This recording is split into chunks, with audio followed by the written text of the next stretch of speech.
جب حضرت مہدی کی قیادت میں مسلمان صاحب ایمان اہل عرب یہودیوں اور عیسائیوں کی طاقت سے ٹکرائیں گے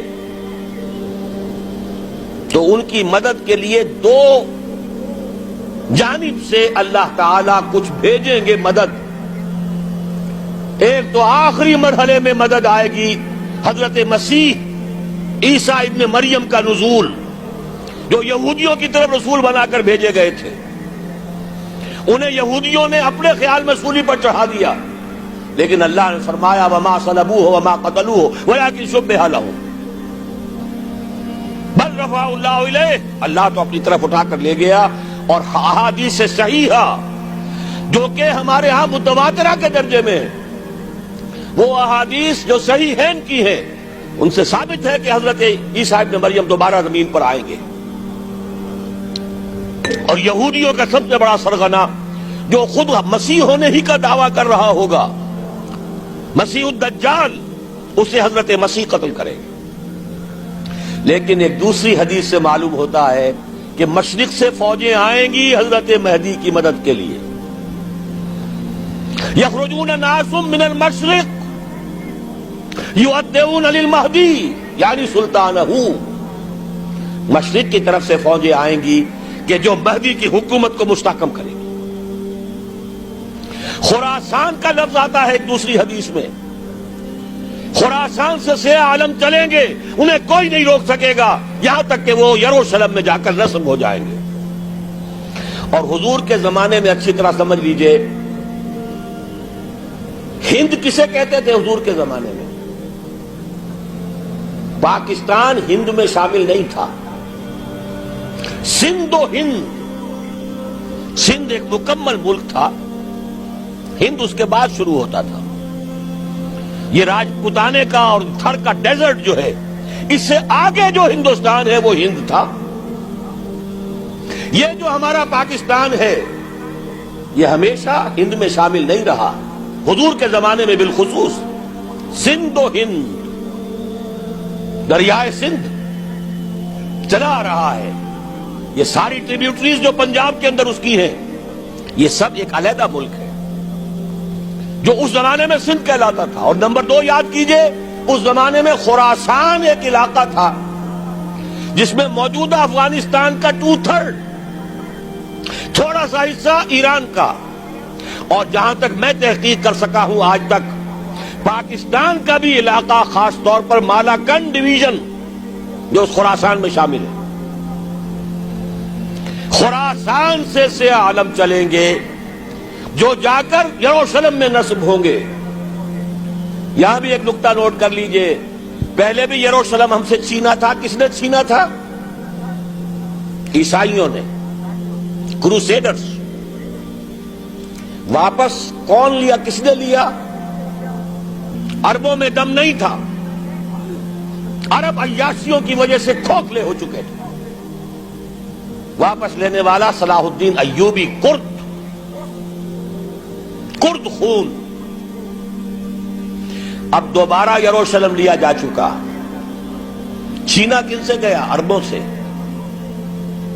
عرب واپس لے سکتے ہیں؟ کوئی اندیشہ اگر ہو سکتا تھا عراق کے بارے میں کہ شاید اس کے ایٹمک دانت نکل آئے، جو سازش کی گئی، جس طرح اس احمق اور پاگل صدام حسین کو دام میں پھنسایا گیا.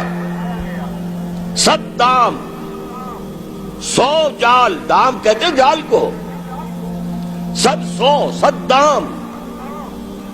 اس میں جو پھنسا ہے تو اگلا پچھلا کھایا پیا سب اگلوا لیا. اور ہے ہی کون؟ اس کے پاس ایٹمک ہتھیاروں کا ذخیرہ موجود ہے، اور کسی کے وہ ایٹمک دانت بھی نکلنے نہیں دے رہے. پاکستان کے اوپر کتنا دباؤ، اور ہمیں نہیں پتا کتنا کچھ دباؤ قبول کیا جا چکا. یہ تو سبھی مانتے ہیں. کیپ کر دیا گیا، روک دیا گیا، آگے تو نہیں بڑھ رہا، یہ تو سبھی مانتے ہیں. رول بیک بھی ہو گیا یا نہیں کچھ پتہ نہیں. لیکن کسی صورت یہ نہیں تسلیم کریں گے، قبول کریں گے کہ کسی مسلمان ملک کے پاس ایٹم بم آ جائے. یہودیوں کے پاس ذخیرہ موجود، سب جانتے ہیں. بہرحال یہ جان لیجئے اس علاقے سے امید ہوتی ہے سندھ اور خراسان. حالات بہت خراب ہیں ہمارے، اور حالات بہت خراب ہیں افغانستان کے بھی، لیکن حالات کے بدلتے اللہ تعالیٰ کی مشیت کے تحت دیر نہیں لگا کرتے.